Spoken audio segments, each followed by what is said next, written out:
November's not that far away. We're looking for a strong 2010 midterm. Now the heat is on. This is the Rusty Humphries Show. All right, welcome back. It is the Rusty Humphries Show. Well, this is one of my favorite politicians. You hear me, I know you'd call him a politician. We'll ask him that in a second. You hear me talk about him a lot, but I want to play a commercial that needs your help. It needs to get on TV down there in Arizona. I helped author with Senator Kennedy comprehensive immigration reform and fought for its package not one but twice. While John McCain was pushing amnesty for illegal aliens, J.D. Hayworth was introducing the Enforcement First Act to secure our border. McCain talks tough on immigration today, but tomorrow, had enough. Endorsed by Sheriff Joe Arpaio, J.D. Hayworth is the consistent conservative who will secure our border. I'm J.D. Hayworth, and I approve this message because border security is national security. Well, J.D. Hayworth, welcome back to the Rusty Humphries Show. How are you, sir? Rusty, I am doing great. It is great to be back with you, and I'm back in Arizona after a whirlwind trip to Washington, where, again, my opponent, Senator McCain, was making the news for all the wrong reasons. The blogosphere has erupted. And Rusty, I think you were talking about this the other day. The new television commercial that John McCain has out, where suddenly he's trying to act like the toughest guy around on border security. I think he even has a website now set up, CompleteTheDangFence.com. So we've put together a new website, which is TheCompleteDangTruth.com. I like that. And it explains this flip-flopping that John McCain has been going through. But I got to tell you, it is some sort of dubious distinction that my opponent has received. The blogosphere, some observers have called his new ad the worst television campaign commercial ever. And so, and the problem with it is, it just oozes of a type of inauthentic approach that we're getting from John McCain. Then again, let me just thank you for playing the audio from one of our new television ads. It's just simply the fact here in Arizona. If we raise the money, and we don't have to outspend John McCain, we'll never be able to do that. He's got over $7 million, largely from the Washington establishment, and that's cool. He can have those greenbacks from Washington, but the grassroots and so many of those within the sound of our voices have already helped at jd4senate.com. We just ask them to help us once again, because really we have a chance now with the ability to raise, if we can devote $1 million to television, that, I believe, will put us over the top and carry us to victory in the primary on August 24th. Now, J.D. Hayworth here on the Rusty Humphries Show. Now, when I first saw that commercial with John McCain, I literally laughed out loud. I mean, I don't know that it's the worst commercial I've ever seen, but it was certainly the most offensive because it was just a flat-out lie. It's to be kind, it is a drastic change of positions. To be more accurate, it is highly inaccurate, because this is a campaign year conversion. And what is very interesting, others who have been very supportive of John McCain, you said you laughed out loud. Others have said they wanted to barf.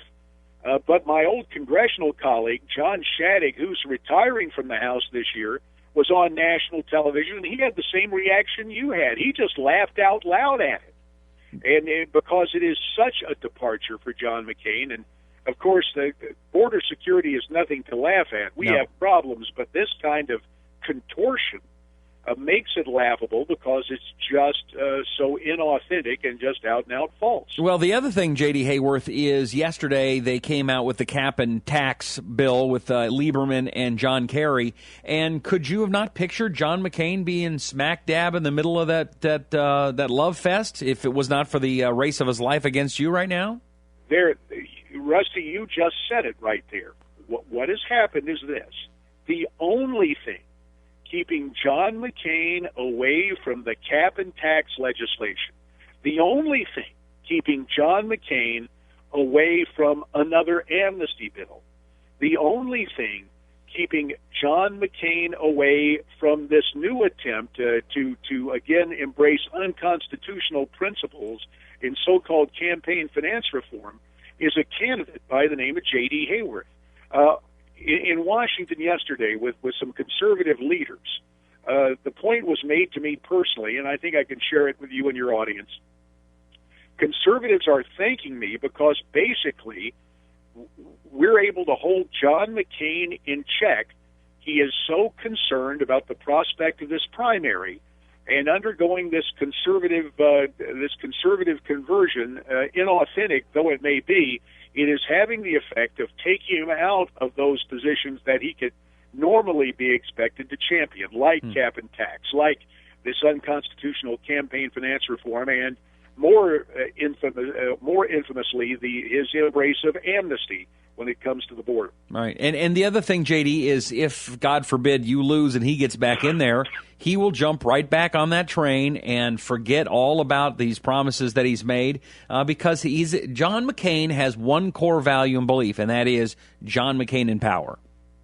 Well, the sad fact is, and this is all part of the printed record, you hear it from Mr. McCain's aides, John McCain has decided in the wake of an unfortunate, and that's being very diplomatic, an unfortunate presidential campaign, again, very ineffective because he just failed to engage Mr. Obama the way he's engaging me in this primary. Yeah. In the wake of losing the presidency, John McCain somehow has in his mind that he is going to be the new lion of the Senate, to take that role that used to belong to the late Senator Kennedy.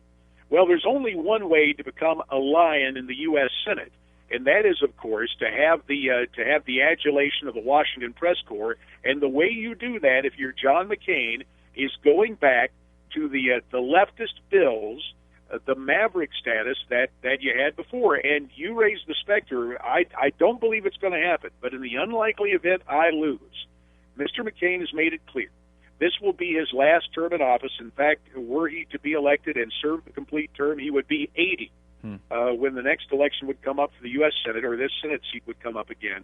And because this would be his farewell tour, you can guarantee that everything we're seeing in these ads and all this conversion to conservatism would go right out the window, and he again would return to that kind of leftist approach that would win him the lion status in the eyes of the Washington press corps. You know what's interesting, JD? It wouldn't surprise me at all that John McCain is lying in the Senate. But hey, sorry, not the lying. Sorry.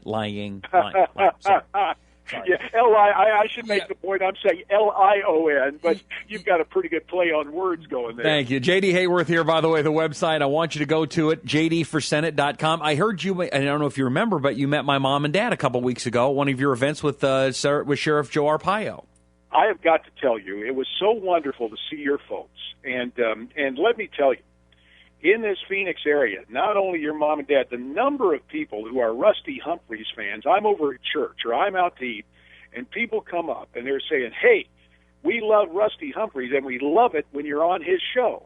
So it was great to see your mom and dad. Your folks have been steadfast supporters. In fact, if we could replicate them across the entire electorate, there would be no difficulty at all in the primary on August 24th. Although the only problem is he's spending my inheritance on your campaign, so you better win.